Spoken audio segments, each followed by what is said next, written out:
నా ఓపీడీలో తరచుగా pregnant women అడిగే క్వశ్చన్ ఏంటంటే, మేడం ఏ ఫ్రూట్స్ తీసుకోవచ్చు ప్రెగ్నెన్సీ టైంలో అని అడుగుతా ఉంటారు.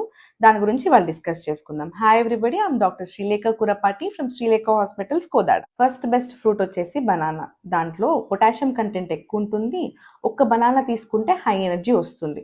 కాబట్టి ఫస్ట్ 3 నెలల్లో ఏమైనా వాంతులు గానీ, ఇబ్బంది గానీ ఉంటే ఈ ఒక్క ఫ్రూట్ తీసుకుంటే ఎనర్జీ ఎక్కువ ఉంటుంది, వాంతులు తగ్గిస్తుంది.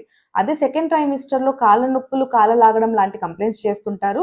ఈ పొటాషియం కంటెంట్ ఎక్కువ ఉండడం వల్ల అది కూడా తగ్గిస్తూ ఉంటుంది. మరీ పండిన బనానా కాకుండా కొంచెం మోడరేట్ కచ్చగా ఉన్న బనానా తీసుకుంటే మంచిది. ఎందుకంటే దాంట్లో హై గ్లైసెమిక్ ఇండెక్స్ ఉంటుంది మరీ పండిన దాంట్లో.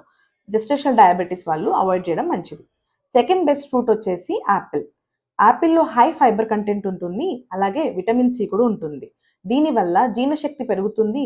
అలాగే మోషన్‌లో కాన్‌స్టిపేషన్ ప్రాబ్లమ్ రాకుండా చూసుకుంటుంది. పొట్టుతో సహా తింటే మంచిది. నెక్స్ట్ సూపర్ ఫ్రూట్స్ వచ్చేసి అవకాడోస్ అండ్ బెర్రీస్ అండి. అవకాడోస్‌లో హెల్తీ ఫ్యాట్స్ ఉంటుంది. అలాగే ఫోలేట్ కూడా కంటెంట్ ఎక్కువ ఉంటుంది. దానివల్ల బేబీ బ్రెయిన్ డెవలప్‌మెంట్‌కి తోడ్పడుతుంది. నెక్స్ట్ వచ్చేసి బెర్రీస్. అదే అండి స్ట్రాబెర్రీ, బ్లూబెర్రీ, బ్లాక్‌బెర్రీ. వీటిలో యాంటీ ఆక్సిడెంట్ కంటెంట్ ఎక్కువ ఉంటుంది. మన స్కిన్‌కి, బేబీ గ్రోత్‌కి చాలా ఉపయోగపడుతుంది. ఇంకొన్ని బెస్ట్ ఫ్రూట్స్ కూడా ఉన్నాయండి. అలాగే అవాయిడ్ చేసే ఫ్రూట్స్ కూడా ఉన్నాయి. దాని గురించి నెక్స్ట్ వీడియోలో తెలుసుకుందాం. Thank you.